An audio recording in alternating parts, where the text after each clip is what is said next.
दोस्तों 1 अप्रैल 2025 को supreme court ने उत्तर प्रदेश सरकार और प्रयागराज डेवलपमेंट अथॉरिटी को जोरदार फटकार लगाई, क्योंकि 2021 में इन लोगों ने बुलडोजर चलाकर 5 घरों को ध्वस्त कर दिया था, वो भी गलत पहचान के आधार पर। और अब 4 साल बाद कोर्ट ने हर परिवार को 10-10 लाख रुपए मुआवजा देने का आदेश दिया है।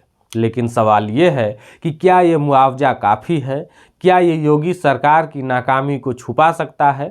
और सबसे बड़ा सवाल, जब गलती सरकार की है और उसके अधिकारियों की है, तो पैसा जनता की जेब से क्यों? सबसे पहले आइए समझते हैं कि क्या हुआ था। दरअसल साल 2021 में प्रयागराज डेवलपमेंट अथॉरिटी यानी पीडीए ने एक बुलडोजर अभियान चलाया। निशाने पर थे 5 घर, एक वकील, एक प्रोफेसर और बाकी 3 अन्य आम नागरिकों के घर थे। इन घरों को गैंगस्टर अतीक अहमद की संपत्ति मानकर गिरा दिया गया। अतीक अहमद, जिसके खिलाफ 160 से ज़्यादा मुकदमे थे और जो 2023 में पुलिस कस्टडी में अपने भाई के साथ मारा गया। उसकी संपत्ति जब्त करने का बहाना था, लेकिन बाद में पता चला ये घर अतीक के नहीं थे, ये तो बेकसूर लोगों के असियाने थे, जिन्हें योगी सरकार के बुलडोजर ने मिट्टी में मिला दिया था। इन परिवारों को सिर्फ 24 घंटे का नोटिस दिया गया, वो भी कागज दीवार पर चिपकाकर। और अगले दिन रविवार को जब लोग घरों में सो रहे थे, बुलडोजर आया और सब कुछ तहस नहस तबाह करके चला गया। लेकिन क्या योगी सरकार को थोड़ी सी भी शर्मिंदगी महसूस हुई? जवाब है नहीं। लेकिन ये तो उनके लिए अपराध रोकने का तरीका था। सुप्रीम कोर्ट ने इसे अमानवीय संविधान के खिलाफ कहा है, लेकिन तब तक 4 साल बीत चुके हैं। लेकिन फिर भी सवाल यही कि अगर योगी सरकार इतनी ही सक्षम है तो गलत पहचान कैसे हुई? क्या कोई जांच हुई या फिर बुलडोजर चलाना ही एकमात्र मकसद था, चाहे सही हो या गलत? अब बात करते हैं इन परिवारों की कानूनी लड़ाई की। 2021 में घर गिरने के बाद ये लोग इलाहाबाद हाई कोर्ट गए, लेकिन वहां उनकी याचिका खारिज कर दी गई। 4 साल तक ये परिवार कोर्ट कचहरी के चक्कर काटते रहे, वकीलों की फीस, मानसिक तनाव, सामाजिक बहिष्कार, सब कुछ झेला। फिर 2025 में मामला सुप्रीम कोर्ट पहुंचा। 1 अप्रैल को जस्टिस अभय एस ओका और उज्जवल भुइया की बेंच में सुनवाई हुई। कोर्ट ने कहा, ये कार्रवाई हमारी अंतरात्मा को झकझोर देती है। रिहायशी घरों को इस तरह नहीं गिराया जा सकता। लेकिन बड़ा सवाल ये कि इलाहाबाद हाई कोर्ट को 4 साल तक ये सब क्यों नहीं दिखा? क्या वहाँ के जजों को संविधान की परवाह नहीं है या फिर योगी सरकार का दबाव था? हाल ही में एक और केस में कांग्रेस सांसद इमरान प्रतापगढ़ी पर फर्जी मुकदमा दर्ज हुआ। निचली अदालत ने राहत देने से मना किया, लेकिन सुप्रीम कोर्ट ने इसे गलत ठहराया। तो क्या हाई कोर्ट और निचली अदालतें भाजपा सरकार के इशारे पर नाच रही हैं? ये अंतर क्यों है? क्या देश में 2 संविधान चल रहे हैं, एक सुप्रीम कोर्ट के लिए और एक बाकियों के लिए? जब 1 अप्रैल 2024 को सुप्रीम कोर्ट ने फैसला सुनाया, उत्तर प्रदेश सरकार और पीडीए को फटकार लगाते हुए कोर्ट ने 6 हफ्ते में हर परिवार को 10-10 लाख रुपए यानी कुल 50 लाख रुपए मुआवजा देने का आदेश दिया। कोर्ट ने कहा, राइट टू शेल्टर और उचित प्रक्रिया का हनन हुआ है। नोटिस चिपकाना काफ़ी नहीं, कोरियर से क्यों नहीं भेजा गया नोटिस को? जस्टिस ओका ने साफ कहा कि ये कार्रवाई अवैध थी, लेकिन क्या ये मुआवजा काफ़ी है? सोचिए, 4 साल तक घर गंवाने का दर्द, बच्चों का भविष्य बर्बाद और सामाजिक अपमान, क्या 10 लाख में ये सब वापस आ सकता है? अगर घर पूरा गिरा हो तो 10 लाख में क्या नया घर बनाना मुमकिन है? और अगर सिर्फ छज्जा भी गिरा हो तो भी 4 साल की लड़ाई में ये पैसा खत्म हो जाएगा।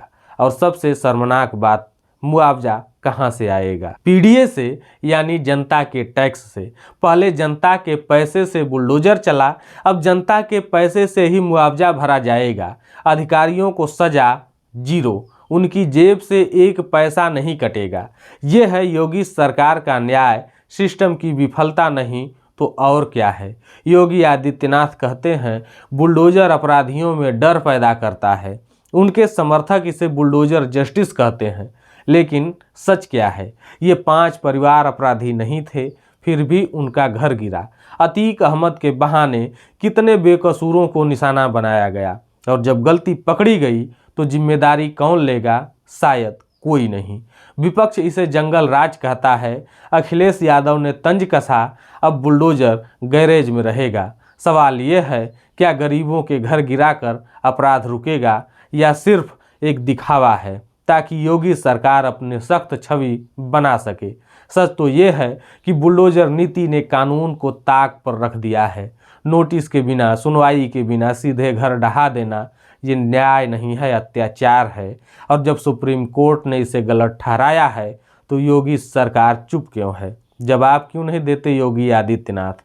अब जरा इस घटना को इन 5 परिवारों के नज़रिए से भी देख लीजिए। आपका घर अचानक गिरा जाए, आपके बच्चे सड़क पर आ जाएं, 4 साल तक आप कोर्ट के चक्कर काटें और फिर आपको 10 लाख मिले।